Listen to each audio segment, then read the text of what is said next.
है, तो सबको एक अलग अलग रिस्पॉन्सिबिलिटी दे दिया था। उससे क्या बेनिफिट क्या मिल रहा है हम लोगों को? तो उससे बेनिफिट ये मिल रहा है कि हम लोग बड़े प्रोग्राम को छोटे छोटे छोटे छोटे पार्ट में बांट दे रहे हैं। तो कल को हमको कुछ भी मॉडिफिकेशन करना है प्रोग्राम में, या कोई प्रॉब्लम आ गया है, तो हम प्रोग्राम को प्रॉब्लम को लोकलाइज कर सकते हैं, है ना।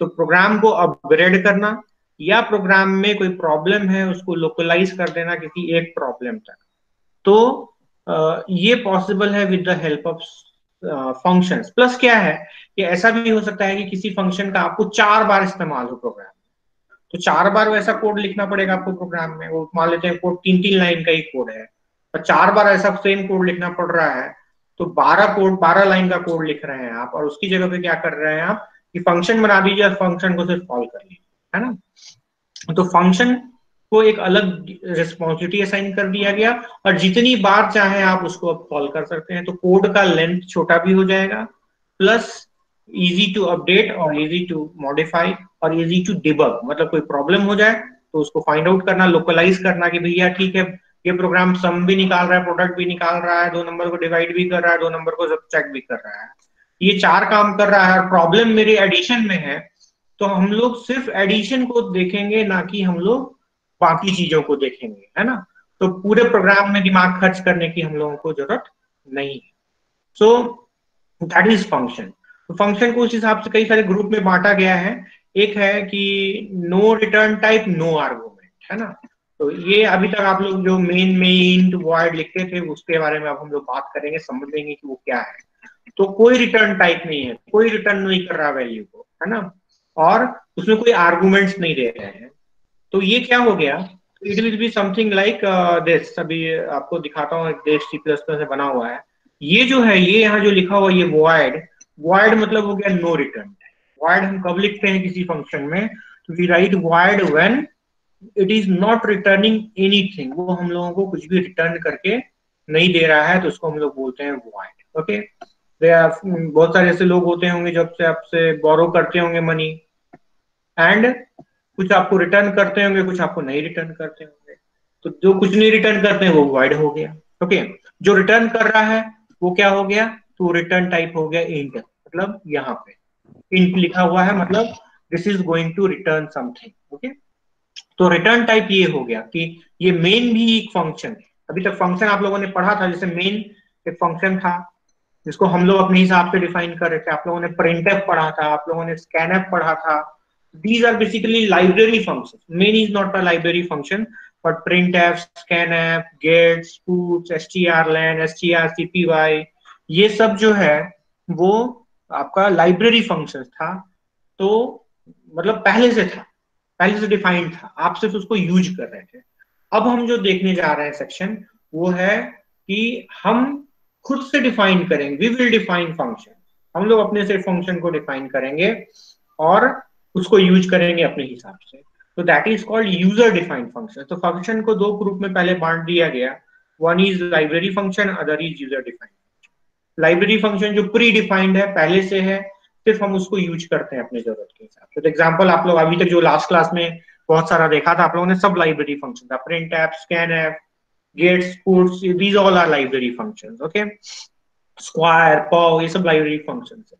और यूजर डिफाइंड फंक्शन, नाम भी हम रखेंगे, उसका रिटर्न टाइप भी हम डिसाइड करेंगे कि क्या वैल्यू वो रिटर्न करेगा, एंड वो क्या वैल्यू हम पास कर रहे हैं, उसको हम क्या दे रहे हैं, ये भी हम डिसाइड करेंगे। Okay.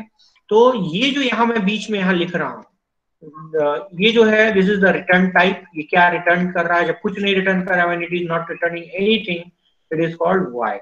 When it is going to return integer value 1 2 5 7 9 13 ऐसा करके कुछ भी रिटर्न करने जा रहा है, तो return is int। if it is going to return something 17.5 kind of thing, तो return type will be float. Okay. तो ये फ्लोट हो जाएगा, यहाँ पे ऐसा नहीं होकर के ये क्या हो जाएगा, it will be float. Okay. तो रिटर्न जो है, जब कुछ रिटर्न कर रहा है तो इंट या फ्लोट या और भी कुछ आप हो सकता है, और जब कुछ नहीं रिटर्न कर रहा है तो इट इज वॉइड। ओके। जब मैं यहाँ पे मेन में इंट लिख रहा था, मतलब कि इसको कुछ रिटर्न करना चाहिए, इसलिए ज्यादातर कंपाइलर में आप देखते होंगे कि यहाँ पे लिखना पड़ता है रिटर्न 0। ओके। तो मतलब कुछ तो रिटर्न करना पड़ेगा, कुछ नहीं है रिटर्न करने तो जीरो कर दीजिए आप, ठीक है। और इसलिए मैं प्रेफर करता हूँ मेन को जनरली लिखना, कि आप लिख दिए वॉइड मेन, ये रिटर्न जीरो लिखने की आपको जरूरत नहीं है। लेकिन बहुत कंपाइलर इसको सपोर्ट नहीं करता, जैसे आपका मोबाइल कंपाइलर जो है वॉइड को सपोर्ट नहीं करता, वॉइड मेन को सपोर्ट नहीं करता है, उस जगह वो वर्क नहीं करेगा। इसलिए वहां पे फिर हमारी मजबूरी है कि ये लिखना। और मेरे कंपाइलर में ऐसा है कि रिटर्न जीरो मैं नहीं भी लिख रहा हूँ तो भी कर रहा है, लेकिन टेक्निकली अगर आप इनपे वहां लिख रहे हैं, आपको रिटर्न जीरो लिखना पड़ेगा, टेक्निकली ऐसा करना चाहिए, ठीक है। तो एक फंक्शन जो है कोई वैल्यू रिटर्न कर भी सकता है और कोई वैल्यू रिटर्न नहीं भी कर सकता, तो ये इसका रिटर्न टाइप कहलाता है, ओके। दूसरा है नेम ऑफ द फंक्शन, एक फंक्शन का पार्ट्स क्या क्या है, तो उसका पहला पार्ट हो गया रिटर्न टाइप, दूसरा पार्ट हो गया कि name of the function, function का नाम क्या, कुछ भी रख सकते हैं, but it cannot be int, it cannot be float, it cannot be void, it cannot be main, जो कि प्री डिफाइंड है वो नहीं हो सकता। मेन तो है ही, मेन तो हम लोग बनाते ही हैं, लेकिन इसके अलावा अगर हम लोग कुछ भी बना रहे हैं तो हम लोगों को कीवर्ड्स का इस्तेमाल हम नहीं कर सकते, we cannot use keywords for name, या वन सम ऐसा नहीं लिख सकते हैं, you can write sum one, okay, लेकिन यू कैन नॉट राइट, मतलब जो वेरिएबल्स का नेमिंग कन्वेंशन है, it must start with an alphabet and it should not contain any space, sum ऐसे करके कुछ कर दिया, सम वन ऐसा कर दिया, ये भी नहीं अलाउड है, मतलब बीच में स्पेस भी नहीं अलाउड है जो वेरिएबल के साथ में। आपको याद होगा कि ऐसा हम लोग नहीं लिख सकते हैं कि अगर मैं एक वेरिएबल बना रहा हूँ उसे कैर STUDENT student name, this is incorrect, ये गलत है, क्योंकि यहाँ पे मैंने क्या डाल दिया, स्पेस डाल दिया है, ये बीच में यहाँ पे स्पेस डाल दिया है, स्पेस इज नॉट अलाउड, चाहे तो आप अंडरस्कोर डालिए और नहीं तो ये स्पेस को हटा दीजिए, ठीक है। तो same is true for variable constant name, same is true for function name, function name में भी स्पेस अलाउड नहीं है, तो आप कुछ भी नाम रख सकते हैं आपके मन का, लेकिन कोशिश कीजिए कि ऐसा नाम रखिए जिससे कि पर्पस उसका समझ में आए कि हाँ ये फंक्शन क्यों हम इस्तेमाल कर रहे हैं, ओके। तो वॉइड सम इंट ए कॉमा इंट बी, तो पहला पार्ट हो गया is the return type, second is the name of the function, and third is it's arguments और पैरामीटर। तीसरा जो है ये जो बीच में मैंने यहाँ लिखा है इसको हम लोग पैरामीटर या आर्गुमेंट बुलाते हैं। तो यहाँ मैं बोलूंगा कि यहाँ पे दो आर्गुमेंट्स है, वो दोनों टाइप, उसका टाइप क्या है, इंटीजर है। यहाँ पे हम चाहें तो एक इंटीजर और दूसरा हम फ्लोट भी ले सकते हैं, it can be integer, it can be float, okay. और चाहे तो हम एक एक भी कर सकते हैं, और चाहे तो हम बिना इसके भी कर सकते हैं, ओके। तो a function may return a value और it may not return any value, वो रिटर्न कर भी सकता है वैल्यू को और वो रिटर्न वैल्यू को नहीं भी कर सकता है। तो ऐसे फंक्शंस को हम लोग नो रिटर्न टाइप बोलते हैं, functions with no return type या नो रिटर्न वैल्यू। एंड बीच में जो पैरामीटर है वो हो भी सकता है और नहीं भी हो सकता है, तो नो पैरामीटर्स या नो आर्गुमेंट्स।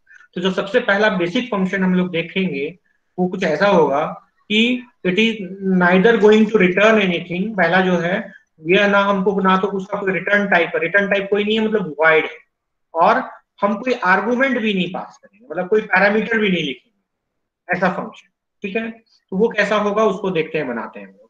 तो यहाँ पे मैं सिंपली एक मैसेज फ्लैश करने के लिए एक फंक्शन बना देता हूँ कि MSG के नाम से बना दिया मैसेज, ओके। अब ये क्या कर रहा है, इस फंक्शन को हम सिर्फ कॉल कर रहे हैं, इस फंक्शन का काम क्या है, इसमें और कुछ नहीं कर रहे हैं हम इस प्रोग्राम में, ये इंट फिंट कुछ नहीं दिख रहे हैं, हम यहाँ पे सिर्फ MSG को कॉल कर रहे हैं, MSG, ओके। और यहाँ कोई पास नहीं कर रहे हैं वैल्यू, और ये रिटर्न जीरो लिख दिया। अब MSG ये जो पहला पार्ट है इसको हम लोग बोलते हैं, दिस इज कॉल्ड प्रोटोटाइप, ये जो है इसको कहते हैं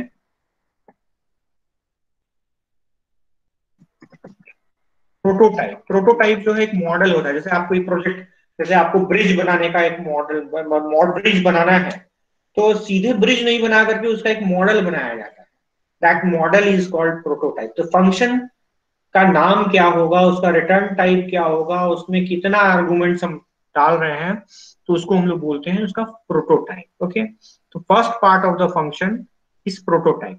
दूसरा है फंक्शन को डेफिनेशन, ये जो लिखा हुआ है कि फंक्शन क्या करेगा, इसको हम लोग बोलते हैं फंक्शन का डेफिनेशन, कि हम यहाँ डिफाइन कर रहे हैं कि वो फंक्शन करने क्या जा रहा है। ये फंक्शन तो फिलहाल MSG नाम का है, और इसके अंदर कोई पैरामीटर्स नहीं, तो ये पैरामीटर हटा दिया हम लोगों ने।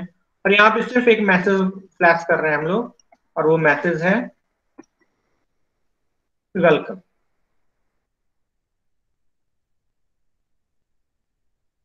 ठीक है, इसको हटा देते हैं। और तो इस प्रोग्राम का सिर्फ ऑब्जेक्टिव क्या हो गया, ये पहला हो गया प्रोटोटाइप, ये दूसरा जो पार्ट हो गया वो फंक्शन का डेफिनेशन हो गया। ये यहां से यहां तक डेफिनेशन हो गया। इस फंक्शन का क्या काम है, ये फंक्शन एक मैसेज स्क्रीन पर डिस्प्ले कर देगा, वो है वेलकम। और ये तीसरा पार्ट है, वो है इसका कॉलिंग फंक्शन का। Okay, calling. तो तीन बेसिक सेक्शन है इसका। ये हो गया प्रोटोटाइप, उसका नीचे पार्ट हो गया डेफिनेशन। आप चाहें तो यहाँ पे भी डिफाइन कर सकते हैं, लेकिन यहाँ पे समझने में थोड़ा डिफिकल्ट होता है, तो आप इसको ऊपर में प्रोटोटाइप बता दिए और नीचे में उसको जहां मेन खत्म हो गया उसके नीचे आप डिफाइन कर दिए, है ना। तो और यहाँ पे उसको कॉल कर रहे हैं, अगर आप कॉल नहीं करेंगे तो फंक्शन काम नहीं करेगा। ओके, तो this program is just to display a message welcome. Okay, इसको कंपाइल करते हैं और रन करते हैं। MSG क्यों एरर आ रहा है, तो एरर इसलिए आ रहा है क्योंकि यहाँ M कैपिटल और यहाँ पे मैंने M क्या लिख दिया है, स्मॉल। इसको मैं M कैपिटल करता हूँ और अब कंपाइल करता हूँ प्रोग्राम को। देखिए ये मैसेज डिस्प्ले कर रहा है वेलकम। ओके, तो ये एक एग्जांपल था कि जिसका कि कोई ना रिटर्न टाइप था, it is not returning anything, so it's return type is void. It is not passing any argument, we are not passing any argument, so it is a type of function with no return type and no arguments. Okay, दूसरा type जो है उसमें हम लोग सम करने का कोशिश करते हैं, दो नंबर को जोड़ने का कोशिश करते हैं। उस दो नंबर में हम क्या करते हैं, दो नंबर इसको बता देंगे कि भैया ए और इंट बी, आप क्या करो, आप मुझको बता दो कि दोनों का सम क्या है, लेकिन हम इससे कुछ वापस नहीं ले रहे, we are not taking anything from it, हमको कुछ रिटर्न नहीं करने जा रहा है, इसलिए हम लोग इसको वॉइड लिख रहे हैं। ये दूसरा टाइप का फंक्शन अभी हम लोग देखने जा रहे हैं, जिसको हम लोग बोलते हैं कि functions with no return type, functions with no return type but with arguments, में कुछ आर्गुमेंट्स हम पास कर रहे हैं। तो क्या आर्गुमेंट पास कर रहे हैं, तो हम दो वेरिएबल्स पास करेंगे, दो वैल्यूज पास करेंगे उसका, है ना। तो क्या है, यहाँ पे मैं मान लेते हैं, जरूरी नहीं कि वो ए बी हो, यहाँ पे आप पे num 1 कॉमा num 2 ऐसे लिख देंगे। और यहीं पे चूंकि प्रोग्राम को थोड़ा सिंपल बनाए, कॉम्प्लेक्स ना रहे, यहाँ पे मैं कुछ वैल्यू दे दे रहा हूँ, num 1 is equal to 10 and num 2 is equal to 20। और यहाँ आप क्या करेंगे, अब इस फंक्शन को हम रिप्लेस करेंगे विथ सम, यहाँ पे नाम लिया हमने सम, और सम में हम क्या डाल रहे हैं, तो num1 कॉमा num2 सेमीकोलन डाल दिया। ठीक है, ये कॉलिंग पार्ट हुआ। अब इसका डेफिनेशन पार्ट पे आते हैं। यहाँ पे क्या है भाई, सम, यहाँ पे आपको लिखना पड़ेगा इंट, या कुछ भी आप लिख सकते हैं, कोई भी नाम, यहाँ पे ए कॉमा इंट बी, जो भी आप नाम लिखेंगे वही प्रोग्राम में आपको यूज करना पड़ेगा, है ना।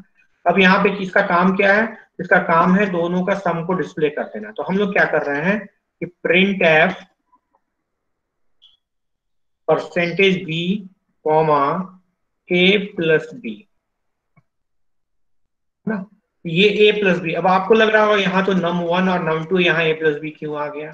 अब ये अलग फंक्शन है, ये num1 num2 को नहीं पहचानता। ये क्या करेगा प्रोग्राम, इसको देख के समझिए इसको, कि ये जैसे सम num1 और num2 होगा, ये num1 का जो वैल्यू है, value of num1 will be copied in A, ये ए में आ जाएगा, और num2 का वैल्यू कॉपी होकर के आ जाएगा बी में। ओके, तो value of num2 will be copied to B.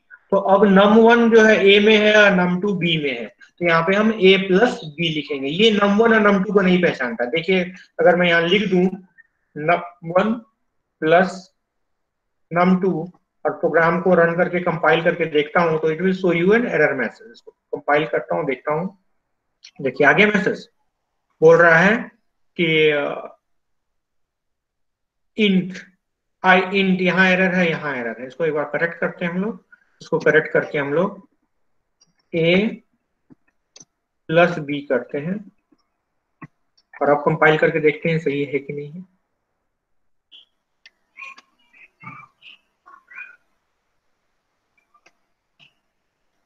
एक डबल कोट्स मिसिंग है इसमें, प्रिंट ए प्लस बी,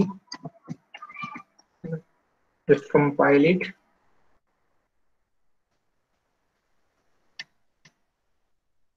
यहाँ पे सेमीकोलन छूटा हुआ है।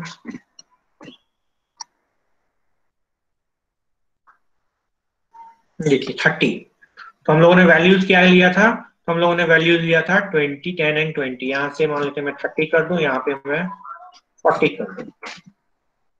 4 हो गया, चलिए 40 कर देते हैं इसको।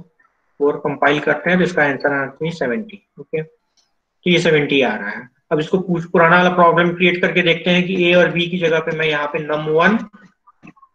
num1 प्लस num2 ले लेता हूँ, देखता हूँ काम कर रहा है कि नहीं। ऑब्वियसली नहीं करेगा ये काम, है ना। देखिए num1, यहाँ डेफिनेशन देखिए, num1 was not declared in the scope, num2 was not declared in the scope। मतलब कि इसको मतलब ही पता नहीं है। जैसे कि अगर अभी मान लेते हैं कि यहाँ पे कोई कंप्यूटर का बच्चा आ जाए, तो वो मेरे लिए आउट ऑफ स्कोप हो जाएगा। इसलिए आउट ऑफ स्कोप हो जाएगा क्योंकि this class is basically for these branches, है ना, जो मैकेनिकल, ऑटोमोबाइल, मैन्युफैक्चरिंग के बच्चे उन्हीं के लिए हैं। तो इसका मतलब है कि ये आउट ऑफ स्कोप हो गया। ठीक है, इसको ये गलत हो रहा है। ये num1 कहां से कहां तक रहेगा, तो यहां से शुरू होकर ये जो ब्रशेज यहाँ क्लोज हो रहा है बस यहाँ तक रहेगा। ठीक है, और ये किसको पहचानेगा, तो ये उसको पहचानेगा, ये सम जो कि आपने यहाँ डिक्लेयर किया। हाँ, अगर आप यहाँ पे num1 कॉमा इंट num2 कर दें तो अब ये रिकॉग्नाइज करने लग जाएगा, है ना। तो देखिए अभी आ गया 70, है ना। तो इट डिपेंड्स कि यहाँ आपने क्या नेम रखा है। आप सेम नेम भी यहाँ ऊपर num1 रखा है और यहाँ num2 रखा है, तो वो भी आप फॉलो कर सकते हैं, वो भी आप यूज कर सकते हैं। और it will display this sum of num1 and num2, है ना।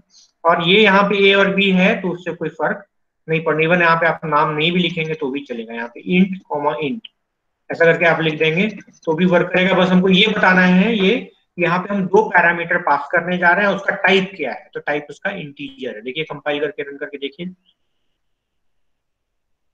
70 आ रहा है। तो यहाँ पे प्रोटोटाइप में हम लोगों को वेरिएबल नेम देने की जरूरत नहीं है। वेरिएबल नेम कब देना है आपको, तो जब आप इसको उसका डेफिनेशन लिख रहे हैं। ठीक है, तो ये एग्जांपल हो गया। सम जो है, सम क्या कर रहा है, तो सम कोई वैल्यू रिटर्न नहीं कर रहा, वो सीधे क्या कर रहा है, उस वैल्यू को यहाँ पे डिस्प्ले कर दे रहा है, प्रिंट एफ कर दे रहा है ना। रिटर्न करना कब कहेंगे, तो जब यहाँ कुछ वो रिटर्न करके लिखे और यहाँ आए वैल्यू। और यहाँ क्या हुआ, यहाँ पे 2 वेरिएबल मैंने डिक्लेयर किया, int num1 is equal to 30, num2 is equal to 40। अब sum is equal to num1 comma num2। तो पहला वैल्यू num1 और ये यहाँ पे इसको मैंने सम को कॉल किया। ये जैसे ही कॉल करेंगे ये मुझको यहाँ ले आएगा और इसके वैल्यू को यहाँ डाल देगा, इसके वैल्यू को यहाँ डाल देगा। अब printf परसेंटेज डी दोनों को यहाँ पे सम करके हम डिस्प्ले कर दे रहे हैं। जैसे ये क्लोज होगा वो वापस कंट्रोल यहाँ आ जाएगा। यहाँ पे क्या लिखा आपने, रिटर्न 0। तो यहाँ पे वैसे मैं लिख दूं printf से कुछ ऐसे ही मैसेज डाल दूं ताकि समझ में आए कि ये वापस उसके पास जा रहा है। अब इसको फिर से एग्जीक्यूट करके कंपाइल करके देखते हैं। यहाँ पे देखिए 70 इन हेलो। जैसे ये डिस्प्ले कर लिया 70, तो ये वापस 70 डिस्प्ले करने का जैसे ये इसको क्लोजिंग मिल जाएगा, वो वापस प्रोग्राम को मेन में भेज देगा। एंड मेन में फिर अगला लाइन जो है वो वर्क करेगा, दैट इज printf हेलो करेगा, फिर रिटर्न 0 करेगा। उसके बाद प्रोग्राम हमारा टर्मिनेट हो गया। मतलब इसमें स्विचिंग हो रहा है, हम फंक्शन को कॉल कर रहे हैं और कॉल करके हम फिर जैसे काम खत्म हो गया वो फंक्शन वापस फिर मेन में चला जा रहा है। मान लेते हैं कि हम इस फंक्शन को कॉल ही ना करें तो क्या होगा। जब आप फंक्शन को कॉल नहीं करेंगे तो इट इज गोइंग टू कुछ भी नहीं होगा। ये फंक्शन का डेफिनेशन है और फंक्शन का प्रोटोटाइप है और उसको कॉल नहीं कर रहे हैं, ये सिर्फ हेलो स्क्रीन पे डिस्प्ले करेगा। देखिए हेलो। तो फंक्शन कॉलिंग होना को कॉल करना जरूरी है, उसके बिना वो फिर वर्क नहीं करता है। ये कंपलसरी है उसके कॉल को कॉल करना। ठीक है, तो यहाँ पे हम लोगों ने कॉल कर लिया था। फंक्शन का 3 ब्लॉक्स है, prototype, function calling and definition. Prototype ये बताता है उसके बारे में 3 बेसिक बात, उसका नाम क्या है, मतलब इसको पार्ट्स ऑफ फंक्शन बोल सकते हैं। पार्ट्स ऑफ फंक्शन क्या है, तो name, return, it's return type, it's name and it's arguments, है ना। आर्गुमेंट का टाइप और नंबर ऑफ आर्गुमेंट्स। टाइप हो गया इंटीजर और कितना आर्गुमेंट हो गया, तो 2 हो गया, दोनों इंटीजर टाइप, है ना। ये प्रोटोटाइप हो गया। दूसरा हो गया कॉल डेफिनेशन, कि वो फंक्शन करेगा क्या, what work it will perform. और तीसरा हो गया कि फंक्शन को कॉल करना। इसमें से तीनों में से कोई एक अगर आप मिस कर दें, जैसे ये आप छोड़ दीजिएगा, तो प्रोग्राम में एरर आएगा, it will show you an error message. Prototype अगर आप मिस कर दे रहे हैं तो एरर शो करेगा। तो और अगर आप कॉलिंग छोड़ दे रहे हैं तो it is not going to, उसको कॉल ही नहीं करेगा तो वो काम ही नहीं करेगा। ठीक है, तो इस तरह से आपको ये दूसरा एग्जांपल हो गया जिसमें कि हम रिटर्न कोई वैल्यू रिटर्न नहीं करा रहे हैं और इंट आर्गुमेंट पास कर रहे हैं। तब फिर ये सम की ही रिस्पॉन्सिबिलिटी कि भाई जो भी काम करो रिजल्ट आप बता दो, क्योंकि आप रिटर्न नहीं कर रहे हो। तीसरा और टाइप है जबकि ये रिटर्न करेगा, या तो रिटर्न करेगा तो इंट करेगा। दो नंबर का सम क्या होता है?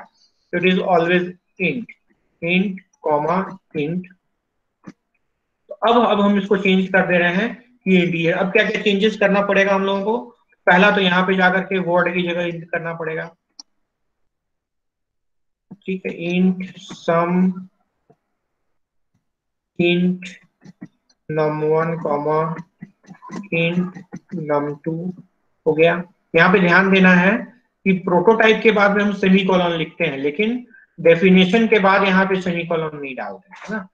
सेमीकोलन का मतलब वो टर्म स्टेटमेंट वही खत्म हो गया। ये स्टेटमेंट अभी खत्म नहीं हुआ क्योंकि उसका बॉडी भी आना बाकी है, इसलिए सेमीकोलन नहीं डाला जाता है। यहाँ पे ये बॉडी स्टार्ट हुआ। अब इसका काम है कि ये वैल्यू को रिटर्न कर देना। ये इसको वैल्यू को डिस्प्ले नहीं करेगा, ये सिंपली कर देगा return num1 plus num2 semicolon. ठीक है, तो रिटर्न क्या करेगा? तो num1 प्लस num2 दोनों के सम को रिटर्न कर देगा। वो कहाँ आएगा? तो यहाँ आएगा। तो उसको स्टोर करने के लिए मुझको एक वेरिएबल चाहिए। तो यहाँ पे मैं एक वेरिएबल ले लेता हूँ उसे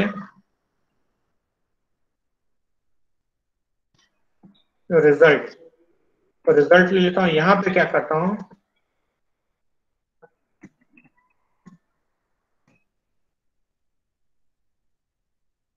रिजल्ट इज इक्वल टू, अब मैं सम को कॉल करूंगा, सम num1 कॉमा num2।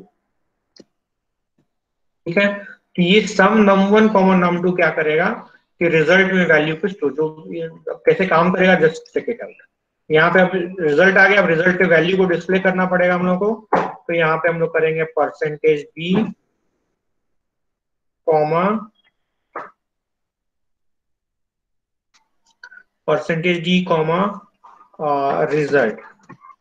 ओके, तो ये क्या कर रहा है आपका कि रिजल्ट को डिस्प्ले करेगा। ओके, कैसे हो रहा है? सबसे पहले यहाँ पे इंट ले लिया, यहाँ इसका प्रोटोटाइप डिफाइन कर दिया। ये बता रहा है कि नाम सम है, दो पैरामीटर लेगा, इंट टाइप दीजिए टाइप का, एंड रिटर्न टाइप इंटीजर है इसका।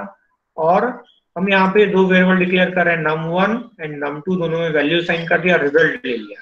अब मैंने लिख दिया result is equal to sum num1 comma num2। तो ये क्या करेगा? सीधे मुझको इस प्रोग्राम में लेगा। जब कंपाइल करके रन करेंगे सीधे मुझको ये यहाँ ले आएगा, सम num1 कॉमा num2। जो वैल्यूज 30 एंड 40 है num1 num2 में आ गया।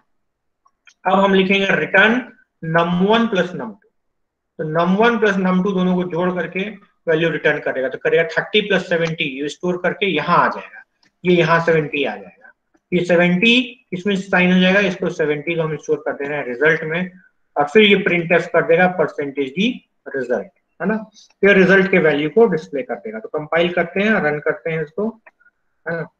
तो देखिए 70 आ रहा है। This is the third type where the function is having return type.